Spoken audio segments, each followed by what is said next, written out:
what's this? It's Friday, which means it has got to be go time for the show dedicated to social engineering at the bar and on the street. Hello, beautiful folks. I'm Brian Brushwood, and let's dive right in with last week's winners. Congratulations to Zach Glenard, Brett Giraldi, and Yannick Pethi.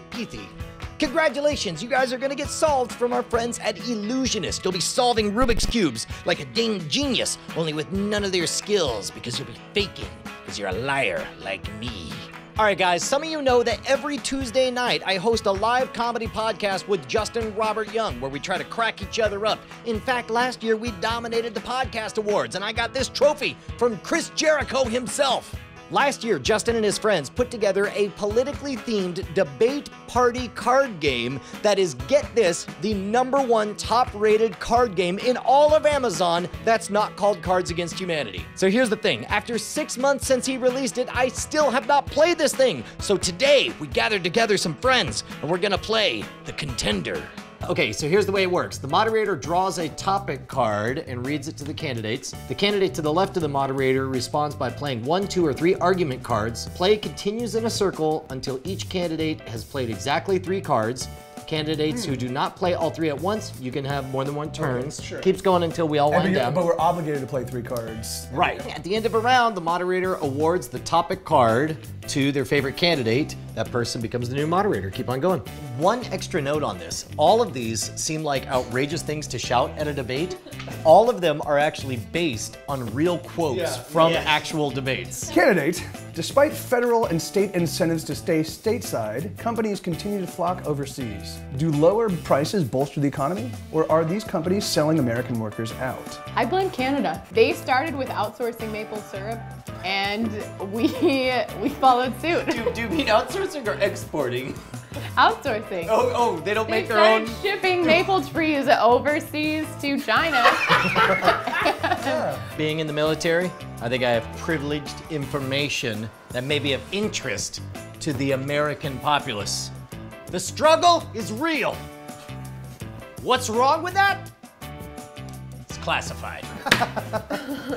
You just gonna let it happen? So you're saying, candidate. No, you know what he's really saying is he's saying I play by my own rules, and that is bullshit, candidate. Are you kidding me? You tell me you don't want a president that plays by his own rules? Pretty tough round, guys. But I think I'm gonna have to go with the general here. Anything else? The outsourcers would have won. It's time to talk about the big one. Taxes. You want to deal with taxes? Let me say 2 things. Y'all remember Pokemon? Let our children decide.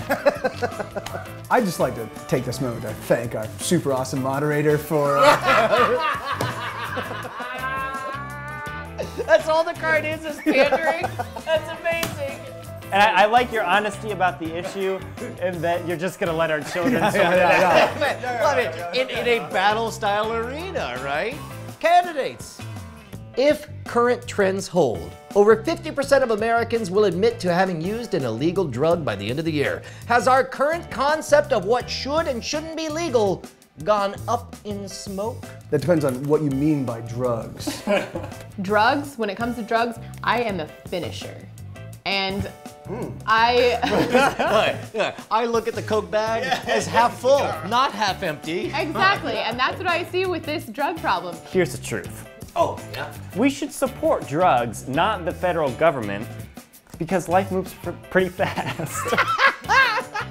I never asked for drugs. Mostly because they just come to me. I was about to say, because you're a rock and roll superstar. They just show up. So I'm gonna trust no one. So it sounds to me like you're high and paranoid. Is that what I'm getting out of this? You know, to be honest, I have kids, so I will keep my drugs in a lockbox.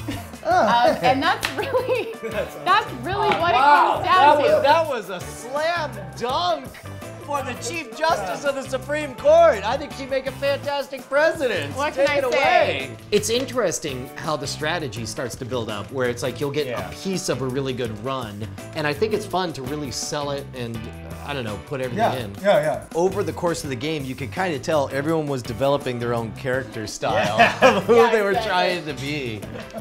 Man, that's fantastic. Holy cow, that was so much fun. Thanks to Katie for coming out, along with John, and of course the super talented Mike TV see whose music we're hearing right now. Here's what I love about the Contender. Yes, there are rules, but they're dead simple, and there's so much room for you to improvise, for you to develop a character and make your friends laugh. You can play the Contender with a full room full of people, and the best part is you don't have to know nothing about politics. In fact, the less you care about politics, the better it probably is. Now, before you ask, yes, we do have copies of the Contender available right now at scamstuff.com. It's gear for the modern politician. And yes, I'm gonna give away not one, not two, but 5 copies of the Contender, available right now at gimme.scamstuff.com. Sign up and in 1 week, you can get a free copy of the Contender, because I believe you deserve a free copy of the Contender, I believe America deserves the Contender, and I believe that every person listening to my voice right now deserves a free beer. Let's hear it, America. If you believe that you deserve all the free beers on the planet, if you think you're more clever than anyone in the whole freaking bar, if you know sleight of hand, if you can penetrate rubber bands, then let's make the bar great again.